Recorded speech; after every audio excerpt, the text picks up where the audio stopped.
Alright, in this lesson here, what we're going to do is take a look at how we go about just creating a basic structure, if you will, that you can run into, like a small base that goes into the terrain. Really, it's just a focus on, I guess you could say, marking visibility of terrain.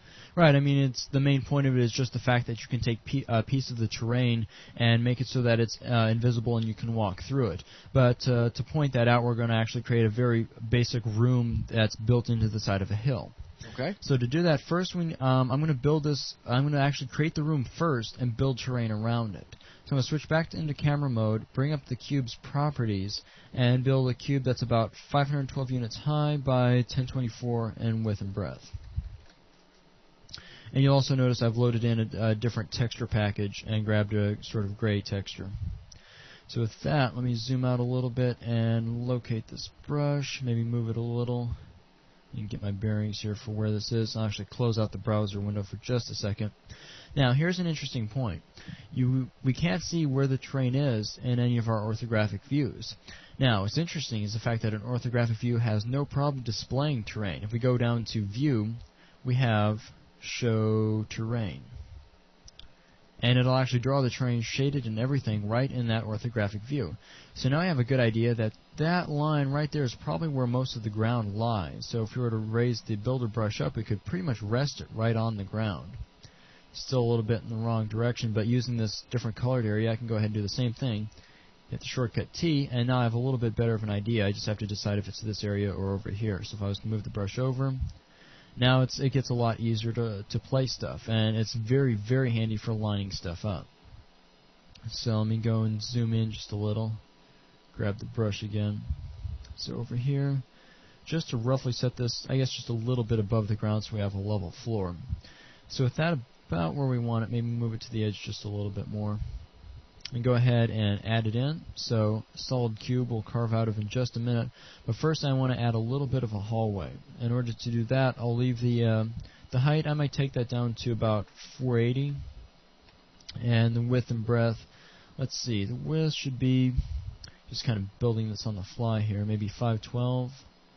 Actually, I'll make that 256.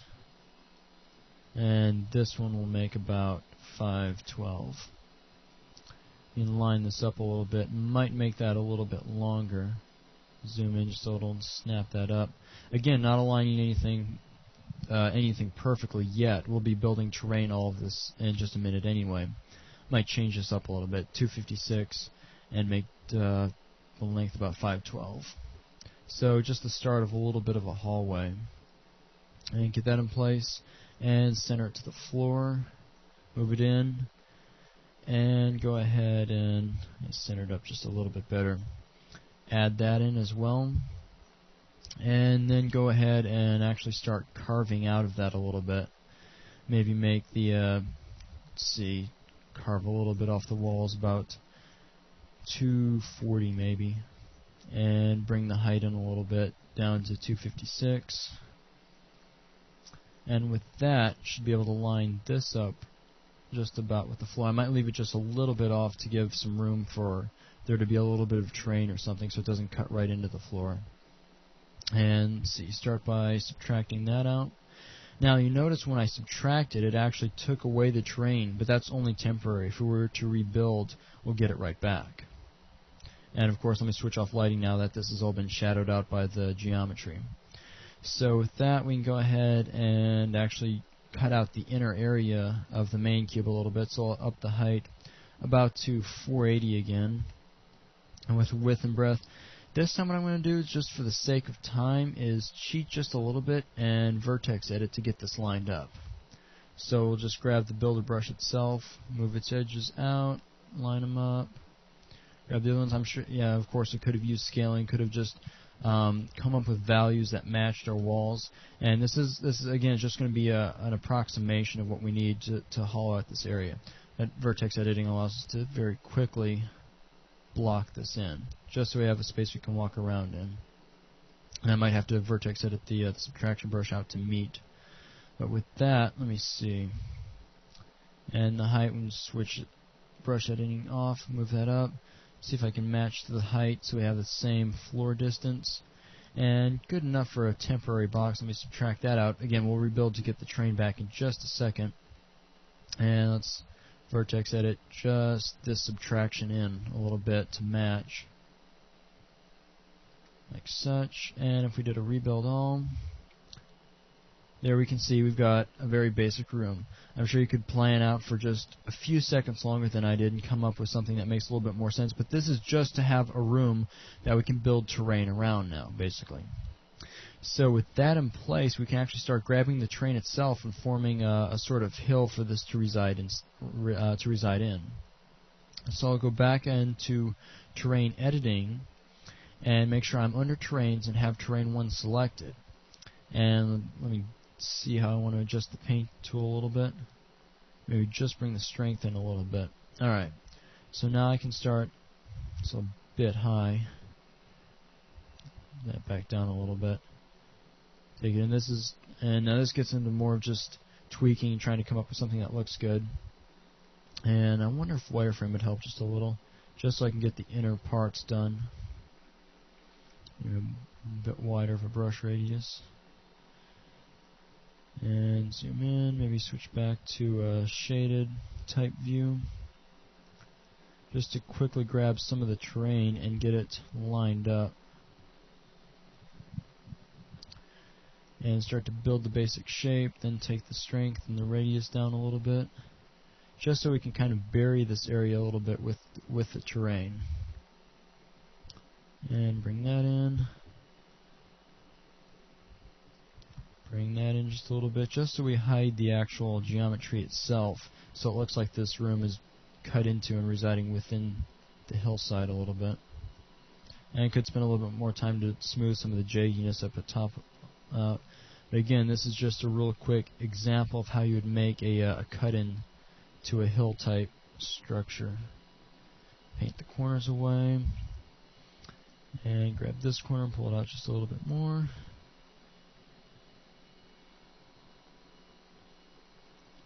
And maybe even apply just some faint smoothing to take away some of those sharp ridges. Bring that back down. I'll have to pull it back up with a wider brush radius just to avoid that much of a point. Maybe not that big. And a bit more strength for painting. And real quick, run past that one. That should do for the time being. Now, let me zoom in a little bit.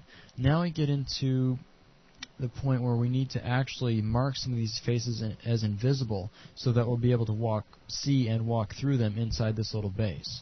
So I'll switch over to visibility, and I'm going to lower the radius down to 1 so I can see exactly which quads or faces I'm hiding using this. And then simply control and right drag across, making sure I knock out enough of the pieces so that the entrance here looks completely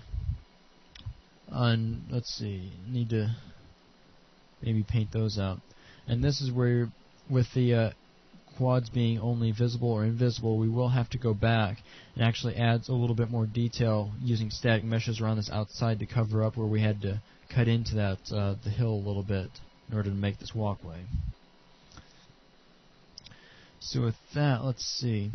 For starters, I'm going to go ahead and load up some static meshes so we can go about building a few decorations around this to make it look a little bit better and hide some of these cuts. So I'll load up the static meshes, and let's load in. First, let's start with Antilus and grab some rocks just as basic decorations. And Antilus static, and let me see some of the names. We can start grabbing, say, one of the rocks and add that at the entranceway. Zoom out a little bit, start running that in. I might actually grab all the brushes themselves and move them a little bit so I avoid cutting into the floor. I might move them up just a little. Then I could paint that one square back in as visible. Now let's see. Just got to position that so that the widest radius about matches up with where that cut face was. See if I can zoom in a little. Can't quite get a good view on the front side of it, but it does need to be brought down a little. Might just use a perspective view just to move it into the side, or maybe rotate it a little like such. And let's see, maybe even bring it forward just a little bit. And while I'm at it, let me go ahead and let's see. I want to paint that one face back in, and simply move the brushes up so that's not an issue where we don't have that poking through the floor. Grab all the brushes, and I'll move the last one up since the builder one's in the way. Just move these up about one, maybe roughly 8 units or so, and deselect, and then move the builder brush out of the way and match this final brush up with the others, moved up the same amount. If I was to rebuild all now, we could spend more time and fix that one little corner, but that shouldn't get in the way too bad. Let me just go back and tweak the static mesh some more to move it in. As a matter of fact, while we're moving brushes, you can move all of them to the left and just avoid that edge altogether. A few brushes, move them over, rebuild. So that's a little bit of cleaner edge on the side there. Start moving the static mesh back in. Maybe a little bit more. Maybe a little bit back. And about like such. Now we need to start filling in this area. What we might do is just grab the bottom of this brush and pull the vertices out so they sink into the ground there. So what I'll do is I'll grab that addition brush, and in the front view, go ahead and grab some vertex editing and pull that down into the terrain a little bit. Let's see, maybe just a little bit more. Sink it in really well so it's very noticeable. And that way it's sunk into the terrain a lot better. As a matter of fact, that whole side just about lines up now. But what we might do is go ahead and duplicate or even grab a different version of that rock and add it to the other side. And let me rotate it a little bit and move it in just to fill in any possible gap on that side. And let's see, maybe even move it in a bit more. Just to the side there. And okay, so now we just need to cover up the top a little bit, so I'll grab maybe one more rock to add to the top, and that one I might go ahead and scale down a little, just so it's not so covering all that geometry. Rotate it a little, pull it back, just to add a little bit, just a bit more detail. Let me look at it from inside. And for just a little bit of tweaking, that should look okay where we have, let's see, the basic cut, and I don't know if you want to lower that edge down a little bit so it looks more like a tunnel. That's okay. Okay, so with that, I mean, a little bit of an entranceway. Of course, you could go and spend the time to pull out this entire length here out into a hill so that you'd have like a more terrain looking, but already it's like a basically a base built into the ground, and then with rocks around the entrance. So you can see we have terrain formed out here, but from the inside you can see directly into it. And as a matter of fact, just for make it look just a bit better, we'll add a few lights to the entrance and inside. Won't tweak these too much, just allow us to build with lighting and then get a better representation. A little bit dark, but still that's more of what it's starting to look like.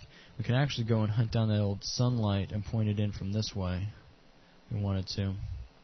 I don't know if you want to hunt down the sunlight or just... Actually, that's pretty good. I mean, yeah, you can definitely see a lit hallway going in there. That's pretty cool. Right, so from this side you see you have a terrain-type hill, but you can still look at it from this way and see and actually walk all the way inside it. Right. So that's pretty much the basics of, I mean, at the heart, all this really was to make this possible, simply painting or setting the visibility of some of those faces. Notice that the faces are still there. They're just marked as invisible, so you'd be able to see and walk through them. Very cool. All right, well, that's going to wrap up this lesson. Thanks.